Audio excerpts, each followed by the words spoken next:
quoi? Bah, moi, je prêche la bonne nouvelle. Ah bah ça va alors. C'est bon, vous apportez du bonheur aux gens. Croyez-vous en Jésus, non?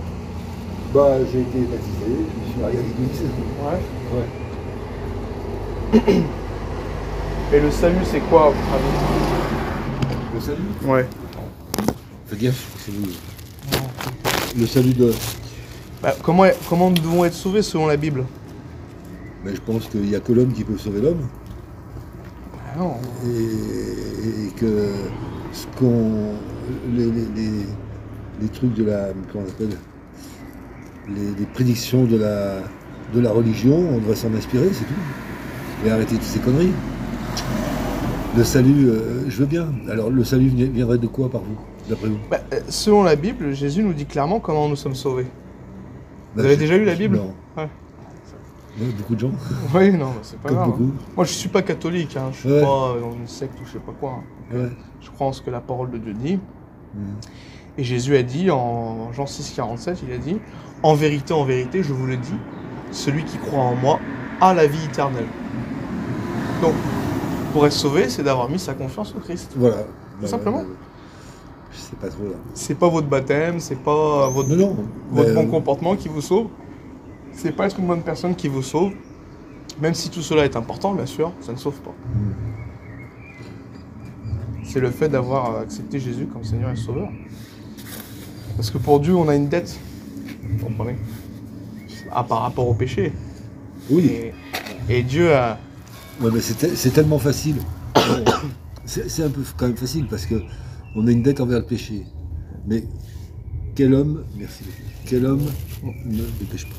Même Exactement. petit péché, soit petit péché, sans parler des gros péchés, mais on a tous une dette alors envers lui. Bien sûr. Et c'est pour ça que Jésus est venu payer notre place. Et d'ailleurs, il y a un verset de la Bible qui le dit, si je le retrouve, c'est... Merci beaucoup. Merci aussi, attendez, il y a un autre verset.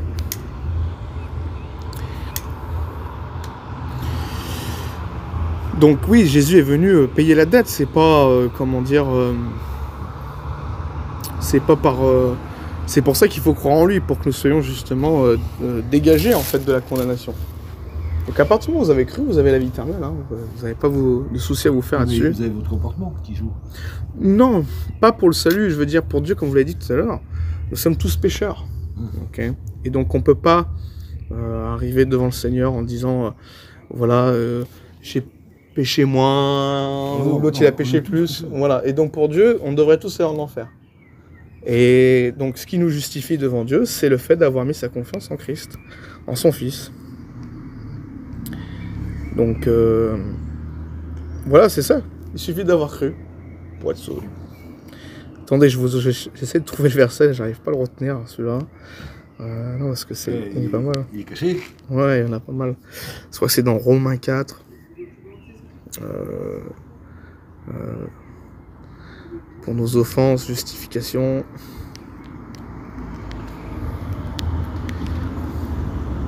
Donc voilà, vous avez pas de souci à vous faire pour votre salut si vous avez mis votre confiance en lui. Voilà, c'est Romains 4, verset 25. Et donc, oui. si je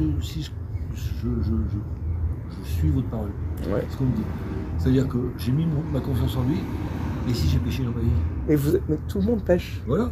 Et donc, en fait, la mauvaise nouvelle, la Bible dit, car tous sont péchés et sont privés de la gloire de Dieu. Donc, à la base, on est tous privés de la gloire de Dieu. Adam et Ève ont péché une seule fois, ils ont été séparés du jardin. Ils ont dû croire en la postérité, en la promesse de l'Éternel, qui enverra justement le Messie. Okay. Ils ont dû croire en la postérité de Ève, qui allait écraser la tête du serpent. Et donc, quand on croit au Seigneur Jésus-Christ, c'est la bonne nouvelle. La mauvaise nouvelle, c'est que nous devrions tous aller en enfer, car le salaire du péché, c'est la mort. Mais le don gratuit de Dieu, c'est la vie éternelle en Jésus-Christ notre Seigneur. Donc la bonne nouvelle, c'est ça. Ouais. Et ils sont gratuitement justifiés par sa grâce, par le moyen de la rédemption, qui est en Jésus-Christ. C'est gratuit. Voilà.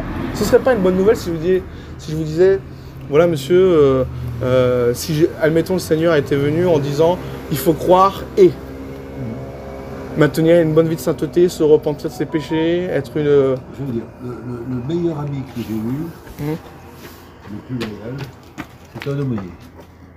Il m'a connu à l'école à 14 ans. Il m'a marié. Il a baptisé mes enfants. Et je lui posais plein de questions sur la religion, tout ça. Mais il m'a dit, Jean-Louis, il m'est tombé une chose dans la tête. Le catéchisme, c'est tu donnes de la bouille à un nouveau-né. Comment vous avez dit? Tu donnes de la bouille à un nouveau-né, il ne peut pas tout avaler. Ah oui, bien sûr. Ouais. Ouais. Et après, en vieillissant, en mûrissant, tu peux comprendre d'autres choses. Ouais. Oui, c'était le cheminement de découverte. D'accord. Voilà. Oui, mais de toute façon, bon, on passe par tout un tas d'expériences dans sa vie. Le Seigneur nous appelle à comprendre son évangile. Et je vous le dis vraiment, c'est super simple, la bonne nouvelle. Hein, bon, je vous donne le verset, c'est dans Romains 4 où il est dit, voilà, c'est encore, donc au verset 24, il est écrit, c'est encore à cause de nous, à qui cela sera imputé, à nous qui croyons en celui qui a ressuscité des morts, Jésus notre Seigneur, lequel a été livré pour nos offenses et est ressuscité pour notre justification. Donc il a été livré pour nos offenses et il est ressuscité pour notre justification. Il a payé la facture. Exactement. Donc Dieu vous voit comme si vous n'étiez pas pécheur, parce que vous avez cru au Seigneur Jésus. C'est pour ça qu'il y a un verset où Paul dit dans Romains, il dit « Ainsi vous-même regardez-vous comme mort au péché et comme vivant pour Dieu en Jésus-Christ. » Donc c'est bon. Quand tu as cru au Seigneur Jésus, c'est comme si c'est toi qui avais payé la dette. C'est comme si tu étais mort avec Christ à la croix. Ouais. Et Jésus est ressuscité, donc tu vas ressusciter, tu vas rester à la fin des temps. Est-ce que c'est ta souhaité tout le temps de revenir? Mais quand Jésus va revenir, on sera encore glorieux, on va ressusciter, les corps vont sortir des tombeaux, notre âme, là, quand vous allez mourir, votre âme va aller au ciel, okay. Et au moment où il va venir régner sur la terre, on appelle ça justement, voilà, quand il y aura l'enlèvement, il y a la résurrection, et après il y aura justement le règne du Christ, après la venue de l'Antéchrist, et donc qui va venir sur la terre, et on sera encore glorieux, ça sera le paradis sur la terre, ok. Et tout va être selon la volonté de Dieu. Il y a du taf. Ben oui, il y a du taf, mais c'est Dieu qui a fait le taf. Voilà, c'est Dieu qui a fait le taf, c'est pas à nous. Pour ramener l'être humain. Voilà, par exemple, j'ai un verset qui me dit aussi, il y en a des centaines, hein, mais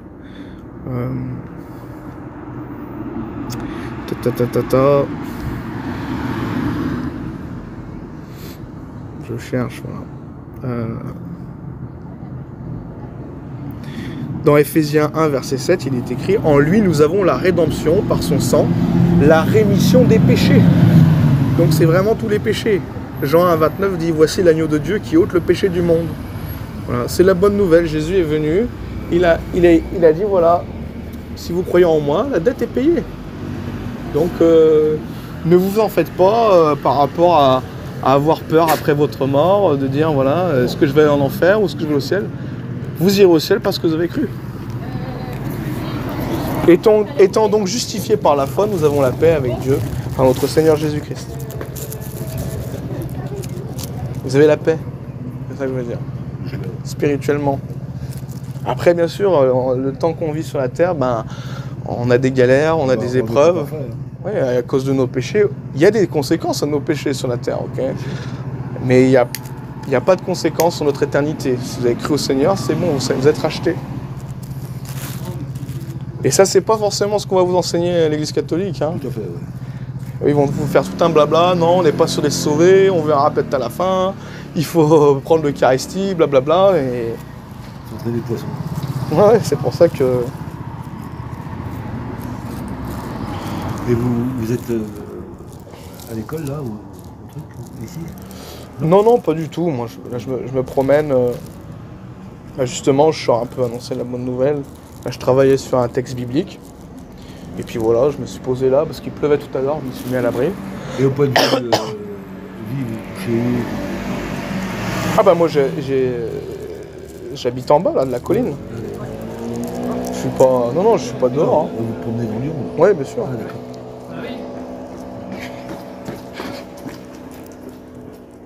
Tenez. Bah, merci. Il n'y a pas de souci. Très gentil. Mais non, c'est normal. Donc voilà, il y a encore un verset aussi, hein, excusez-moi, j'aime bien vous parler de la parole. Dans Psaume 103, verset 12, il est écrit « Autant l'Orient est éloigné de l'Occident, autant il éloigne de nous nos transgressions. » Donc pour Dieu, c'est fini, c'est du passé. et je ne me souviendrai plus de leurs péchés, ni de leurs iniquités. Donc voilà. Par le sang de Jésus qui a été versé à la croix, tout a été payé, vous ne viendrez jamais en condamnation. C'est la bonne nouvelle. Vous savez, les gens, ils ont besoin d'entendre la vraie nouvelle. On va quand même éviter de faire n'importe quoi. Et bien sûr. Mais comme je vous le dis, pour Dieu, on est tous des pécheurs et si Dieu regardait à nos œuvres, personne ne serait sauvé. C'est pour ça qu'il a envoyé son fils pour régler le problème, quoi, régler cette dette. Exactement. Il nous a racheté lui-même à la croix. C'est puissant, hein, quand même. Hein. Ouais, c'est puissant. Bah ouais. C'est vu comme ça. Mais tu sais, vous savez, les gens ne lisent pas la parole de Dieu, alors la plupart des gens ne comprennent pas vraiment le sens du sacrifice de Christ.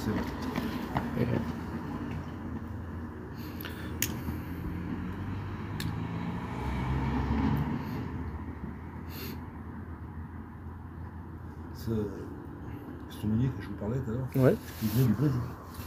D'accord. Et maintenant, il est en retraite. Il est dans le sud de la France. Dans une congrégation religieuse. Il finissait déjà pas. Mais est-ce que cet aumônier croyait au vrai évangile? Parce que... je pense. Ouais, vous pensez? Bon, il y en a, je vous le dis, ils ne croient pas au vrai évangile. Même s'ils professent le nom de Jésus, ils ne sont pas forcément sauvés. Hein. Non, il était saint d'esprit. Non, mais être saint d'esprit... Il avait des valeurs religieuses. Oui, mais comme je vous ai dit, c'est pas notre bonté qui nous justifie devant Dieu. C'est le fait d'avoir vraiment cru. Si il a mis sa confiance en, comme vous parlez de cet aumônier, s'il a mis sa confiance en autre chose que Christ, c'est-à-dire en ses œuvres, en sa propre justice, en sa bonté, il ne peut pas être sauvé. Ouais. Alors après, moi je vous dis, j'ai entendu l'évangile par des gens même qui n'étaient pas sauvés. Ils pressent le nom de Jésus, mais voilà, après il faut faire le distinguo entre ce que la parole de Dieu dit vraiment et ce qu'ils disent. Hein. Des fois c'est tout un... C'est deux univers, quoi. Oui. Ouais. Romains 4, versets 6 à 8, il est écrit « De même, David exprime le bonheur. » Donc c'est Paul qui parle du roi David. Et... il se réfère à un des psaumes et il dit voilà, de même David exprime le bonheur de l'homme à qui Dieu impute la justice sans les œuvres. Ouais. Donc c'est pas par vos œuvres de justice. Oui. Et il dit heureux ceux dont les iniquités sont pardonnées et dont les péchés sont couverts. Heureux l'homme à qui le Seigneur n'impute pas son péché. Donc voilà, nos iniquités sont pardonnées, les péchés sont couverts. Et c'est la bonne nouvelle. Heureux l'homme à qui le Seigneur n'impute pas son péché. Voilà. Et comment nos péchés ne sont pas imputés? Par la foi en Jésus-Christ. C'est pour ça qu'il est écrit dans Tite 3.5, versets 5 et 7 à 7. Il nous a sauvés non à cause des œuvres de justice que nous aurions faites, mais selon sa miséricorde, par le baptême de la régénération et le renouvellement du Saint-Esprit. Donc ça, c'est quand on a cru au Seigneur Jésus, nous sommes baptisés du Saint-Esprit, si vous voulez. Et le Saint-Esprit vient habiter en nous. Il nous a scellés. Il a scellé notre esprit. Qu'il a répandu sur nous avec abondance par Jésus-Christ notre Sauveur, afin que, justifiés par sa grâce, nous devenions en espérance héritiers de la vie éternelle. Et quand on dit en espérance, c'est qu'on attend la résurrection de nos corps, mais nous sommes déjà sauvés, notre esprit est déjà sauvé. On attend maintenant de rentrer dans le royaume de Dieu, quoi. Voilà. Oh, voilà. C'était la minute biblique, la journée. Voilà. Vous avez fait le job. Mais oui. Vous avez l'assurance de votre salut, monsieur. Okay. Si vous avez cru au Seigneur, vous êtes assuré d'être sauvé. Vous ne pourrez jamais perdre le salut. Mais je me rappelle, il était assez dur et assez complexe dans sa religion. Il n'en faisait pas n'importe quoi. Hein. Ah oui, bien sûr. Il était correct. Il était sur ses rails. Hein. Mais ça veut rien dire. Moi, je sais pas. Peut-être vous aimez bien. Des fois, on est touché par ceux avec qui on a été appelé. Peut-être. Je veux dire, moi, je regarde pas aux hommes. Moi, le Seigneur m'a appelé par des. Vous savez, moi, j'ai commencé quand j'ai cru au Seigneur Jésus. J'ai fréquenté les milieux de pentecôtistes, les milieux évangéliques, et j'ai été touché par des prédications. Mais je veux dire, la plupart de ceux que j'ai connus, il y en a beaucoup que c'était pas forcément des gens sauvés. Okay, c'était pas des sauvés. Et donc, il faut vraiment faire le distinguo, comment Dieu nous appelle. Ça ne veut pas dire que Dieu nous a attirés par des hommes que ces hommes sont forcément sauvés. Parce que c'est Jésus qui dit comme ça, il dit ceux qui me disent Seigneur, Seigneur n'entreront pas tous dans le royaume des cieux, mais celui-là seul qui fait la volonté de mon Père qui est dans les cieux. Et la volonté du Père, c'est pas de faire quelque chose précisément dans sa vie, c'est écrit dans Jean 6, verset 49, où il est écrit, voilà, la volonté de mon Père, c'est que quiconque voit le Fils, donc contemple le Fils, et croit en lui, ait la vie éternelle. Et je le ressusciterai au dernier jour. Donc la volonté du Père, c'est qu'on croit au Fils. Et donc il continue le verset là, dans Matthieu 7, et il dit comme ça, il dit plusieurs me diront ce jour-là, Seigneur, Seigneur, n'avons-nous pas prophétisé par ton nom, donc enseigné aussi, n'avons-nous pas chassé des démons par ton nom, et n'avons-nous pas fait beaucoup de miracles par ton nom? Alors je leur dirai ouvertement, je ne vous ai jamais connus, retirez-vous de moi, vous qui commettez l'iniquité. Pourquoi ils disent il ne les a jamais connus? C'est-à-dire, quand on croit au Seigneur Jésus, en fait, nous sommes connus de Dieu, spirituellement. Okay. Pourquoi il les a jamais connus? Parce que ces gens, en fait, ils ont cru en leurs œuvres.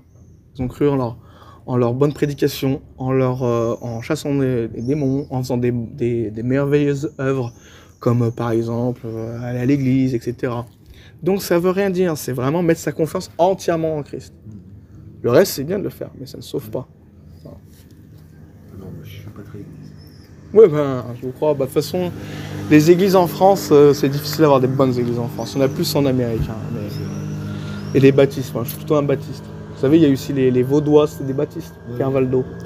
Les Cathares étaient des baptistes. Et ils ont été massacrés parce qu'il y avait une explosion baptiste dans toute l'Europe.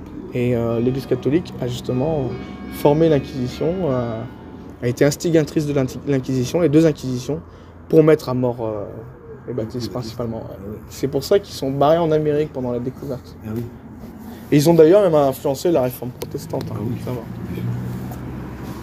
C'est chargé en histoire en Lyon. Ah oui. Et donc là, vous travaillez là? Oui, là, je suis... comment ça s'appelle? Pour le spectacle. Ouais. Est-ce qu'il y a quelque chose ce soir? Oui, il y a quelque chose. Ah oui? Ouais, ça fait un bruit. Il y a un concert, ouais. Et c'est quoi comme concert? Je me suis fait parachuter là. Ouais. Tu travailles dans la sécurité, un peu? Ouais. Je fais attention. D'accord, ouais. Bon, c'est bien. Mais bon, ça va. Bah ici c'est assez tranquille, mais on sait jamais, des fois quand c'est trop calme, d'un coup d'un moment ça peut... C'est que c'est en bas que ça se passe. Ouais. Là, c'est juste que des gens qui passent pas sur les barrières, tout comme ça. Ouais. Et il pleut un peu, alors je sais pas s'il va peut-être y avoir du monde, hein. Je sais pas. Bah pour la première, c'est que ça dure pendant 30 jours. Hein. D'accord. Ouais, c'est les nuits sonores là. Bon, bah ouais, c'est... Mais ils attendent beaucoup de monde, là. Il y a des paquets de billets vendus. Hein. Ouais. Voilà. Ils ont peut-être pas choisi le bon jour. Oui. Bah tenez, moi je vous donne ça. Vous regarderez plus tard quand vous aurez le temps. C'est YouTube. Ah, ok. Hein, c'est pas les témoins de Jéhovah, attention, hein, c'est moi qui l'ai fait moi-même. D'accord. Et donc c'est un ticket, voilà, c'est quand vous scannez, ça explique la doctrine du vrai salut biblique. D'accord. Voilà. Vous avez une vidéo en 10 minutes du salut et un film documentaire. D'accord. Voilà. Par contre, c'est sous-titré français. Bah, Ça va? Impeccable. Ouais. Ah oui, bah à mon âge, je sais pas. Et vous verrez, c'est pas un film, c'est pas Charlot, hein, c'est Ouais. vraiment selon la parole. Hein, D'accord. donc voilà. Allez, je vais vous laisser. Bah écoutez, moi c'était un plaisir aussi. Bah ouais, moi aussi. Il y a des moments, des rencontres. Bah, des fois je suis par là, donc peut-être qu'on sera amené à se revoir. Et comme je vous l'ai dit, vous avez la vie éternelle, monsieur. Ok, Merci parce beaucoup. que vous avez cru au Fils. Vous n'avez pas de soucis à vous faire pour votre salut. C'est la meilleure nouvelle que Dieu a pu donner à l'homme. Bah, c'est une bonne nouvelle pour ce soir. Ouais, pour tous les gens de notre Que vie. je le comme on savais dit. pas. Voilà. Merci beaucoup. Bonne soirée à vous, monsieur. Ouais, vous aussi. Au revoir.